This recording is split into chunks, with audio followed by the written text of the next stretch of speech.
বন্ধুরা, পদ্ম পুরাণে স্বয়ং পরমেশ্বর ভগবান বিষ্ণু বলেছিলেন, তুলসী গাছে এই জিনিসটি বেঁধে দেবে, সেই ভক্ত জীবনে যা চাইবে, শ্রীহরির আশীর্বাদে সেই ব্যক্তি তাই পাবে।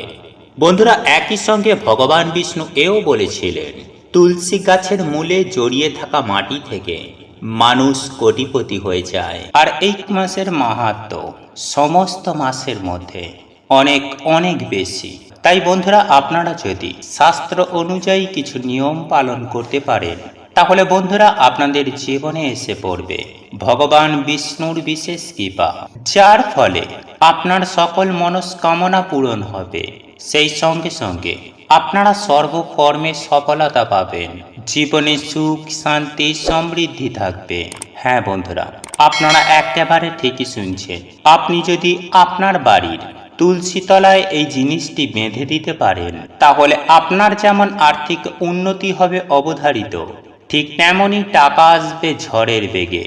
এক কথায় বলতে গেলে সুখ শান্তি ধন সম্পত্তি আপনার সংসারে উপচে পড়বে।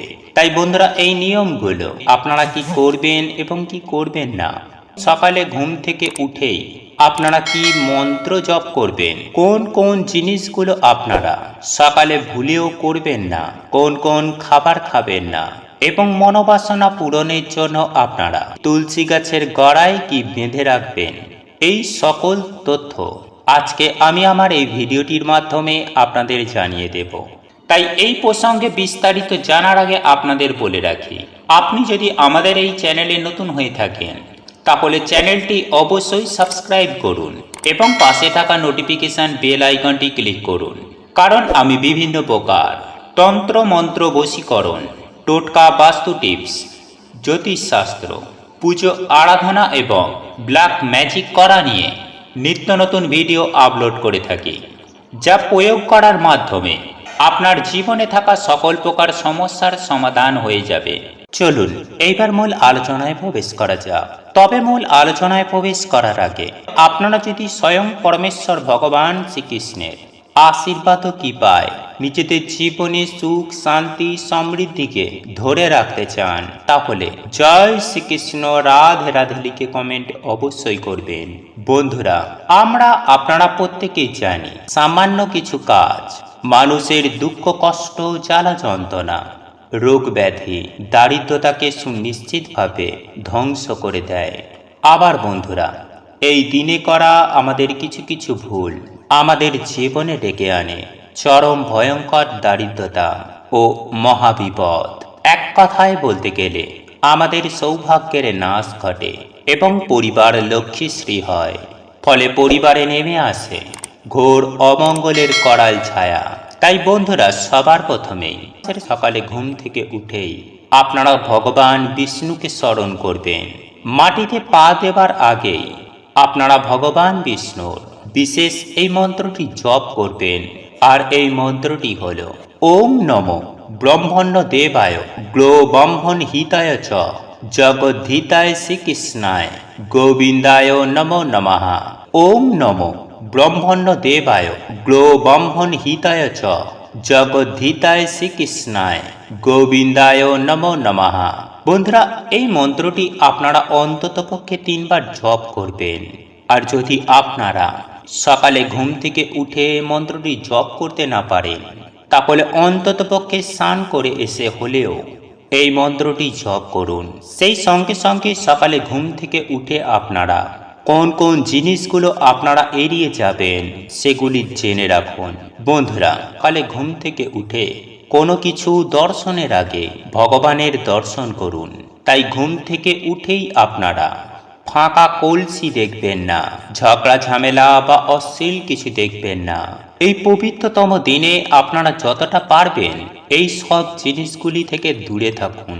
বন্ধুরা, সকালে রান্নাঘরে প্রবেশ করার আগে, হাঁড়ি বা ফাঁকা পাত্র দেখার আগে ভগবানকে স্মরণ করে তারপর রান্নাঘরে প্রবেশ করুন। সেই সঙ্গে সঙ্গে ঘুম থেকে উঠেই বন্ধুরা কারোর ছায়া বা আয়না দেখবেন না। সেই সঙ্গে সঙ্গে আরও একটি বিষয় মাথায় রাখবেন বন্ধুরা, এই পবিত্রতম দিনে অর্থাৎ মাথায় সাবান শ্যাম্পু দেবেন না। সেই সঙ্গে সঙ্গে চুল নখ দাড়ি কাটবেন না। এই দিন আপনারা যারা মেনে চলতে পারবেন তারা আমিষ জাতীয় খাবার ভুলেও খাবেন না, মদ্যপান করবেন না।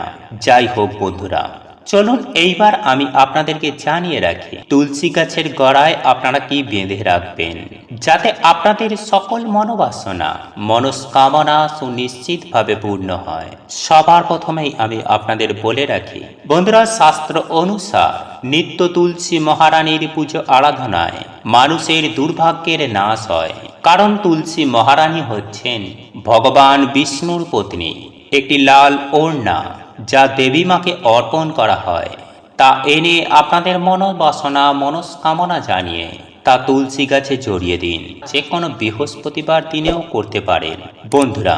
এরপর দ্বিতীয় যে বিষয়টির কথা বলবো তা হলো বন্ধুরা, যারা এই ওড়নার ব্যবস্থা করতে পারবেন না তারা একটি হলুদ সুতো নেবেন এবং সেই হলুদ সুতোটি নিয়ে তুলসী গাছের গোড়ার সামনে নিজেদের মনস্কামনা মনোবাসনা জানিয়ে ওম নমো ভগবতে বাসুদেবায় নমঃ, ওম নমো ভগবতে বাসুদেবায় নমঃ, ওম নমো ভগবতে বাসুদেবায় নমঃ এই মন্ত্রটি 3 বার জপ করার পর সেই হলুদ সুতোটি আপনারা 21টি বা 11টি গিঁট দেবেন এবং সেই গিঁট দেওয়া সুতোটি আপনারা তুলসী গাছের গোড়ায় বা তুলসী গাছে বেঁধে দিন।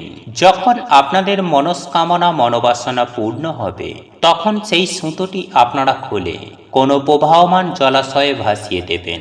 তবে বন্ধুরা, এই প্রক্রিয়াটি যে আপনারা করছেন বা করবেন সেটি কাউকে আপনারা বলবেন না। তবে একটি বিষয় অতি অবশ্যই আপনাদের মাথায় রাখতে হবে যে এই উপায় বা ক্রিয়াটি করার জন্য আপনাকে অতি অবশ্যই নিরামিষ আহার গ্রহণ করতে হবে। সেই দিন ভুল করেও কোনো রকম আমিষ জাতীয় খাবার বা মদ্যপান নেশাভাং করবেন না। পরিষ্কার পরিচ্ছন্ন শুদ্ধ বস্ত্র পরিধান করে হাত পা ধুয়ে আপনাদের পক্ষে যদি সম্ভব হয় কিছুটা গঙ্গা জল মাথায় ছিটিয়ে নেবেন। তারপর এই উপায় বা ক্রিয়াটি করবেন। দেখবেন মাতা তুলসী মহারানীর অশেষ কৃপায় আপনাদের সকল মনস্কামনা পূর্ণ হবে। সেই সঙ্গে সঙ্গে আপনাদের বাস্তু দোষ দূর হবে, আপনাদের সংসার থেকে দারিদ্রতা অভাব অনটন দূর হবে। মাতা লক্ষ্মী এবং তুলসী মহারানীর আশীর্বাদ ও কৃপায় আপনারা রাতারাতি কোটিপতি হয়ে যাবেন। বন্ধুরা, কে না চায় জীবনে বড়লোক হতে? আমরা আপনারা প্রত্যেকেই চাই যে আমাদের জীবনে আসুক আর্থিক সমৃদ্ধি, সেই সঙ্গে সুখ শান্তি। বন্ধুরা, এই সুখ শান্তি ও আর্থিক সমৃদ্ধির খোঁজে আমরা সারা দিন বহু রকমের অক্লান্ত কঠোর পরিশ্রম করে চলেছি। যে যেমন অর্থ উপার্জন করতে চায় সে সেই রকম কাজ করে।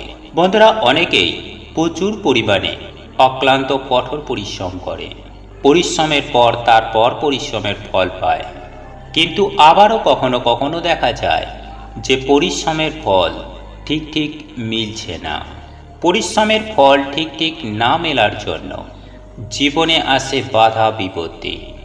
তাই আজ আমি আপনাদের জানিয়ে দেব যে যদি আপনাদের বাড়িতে তুলসী মঞ্চ থেকে থাকে তাহলে আপনার তুলসী মঞ্চে দাঁড়িয়ে উচ্চারণ করুন এই মন্ত্র। আমি সুনিশ্চিতভাবে বলতে পারি যে আপনি সুফল পাবেন, আপনি অতি অবশ্যই জীবনে উন্নতি করবেন। তাই সুপ্রিয় দর্শক বন্ধুরা, আপনারা অতি অবশ্যই চেষ্টা করুন বিশেষ এই শব্দটি একবার তুলসী তলায় দাঁড়িয়ে মুখে আনতে। এর ফলে আপনার জীবনে সুনিশ্চিতভাবে সুখ শান্তি সমৃদ্ধির ছোঁয়া অবশ্যই আসবে। বন্ধুরা, আপনাদের এই মন্ত্রটি জপ করার জন্য অতি অবশ্যই তার আগে আপনার বাড়িতে থাকা তুলসী মঞ্চটিকে ভালো করে ধুয়ে নিতে হবে। তারপর পুজো আরাধনাও করতে হবে। তারপর সন্ধ্যাবেলায় আপনারা যেভাবে সন্ধ্যা দেন ঠিক সেভাবেই আপনারা সন্ধ্যার প্রদীপ দেখাবেন। আপনি আপনার ঠাকুর ঘরে বা আপনার প্রতিটি দরজায় আপনি এই সন্ধ্যার প্রদীপ দেখাবেন। সেই সঙ্গে সঙ্গে বাড়িতে ধুনার ধোঁয়া অবশ্যই ছড়িয়ে দেবেন। আপনাদের সাধ্য সামর্থ্য অনুযায়ী মা লক্ষ্মীর পুজো আরাধনা করবেন। তারপর আপনার পুজো আরাধনা হয়ে যাবার পরে আপনি আপনার তুলসী তলায় মাতা তুলসী মহারানী ও মা লক্ষ্মীর উদ্দেশ্য করে এই শব্দটি তথা এই মন্ত্রটি আপনারা জপ করতে পারেন। তাই শ্রদ্ধাচারণে এই মন্ত্রটি জপ করুন।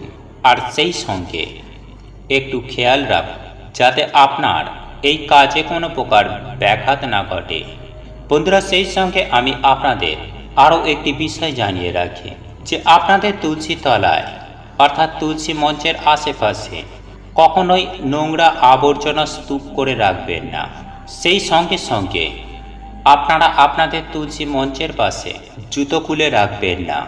অনেক সময়ই দেখা যায় বাড়ির উঠানে তুলসী মঞ্চের আশেপাশে হুটহাট করেই জুতো বা চপ্পল খুলে রাখেন।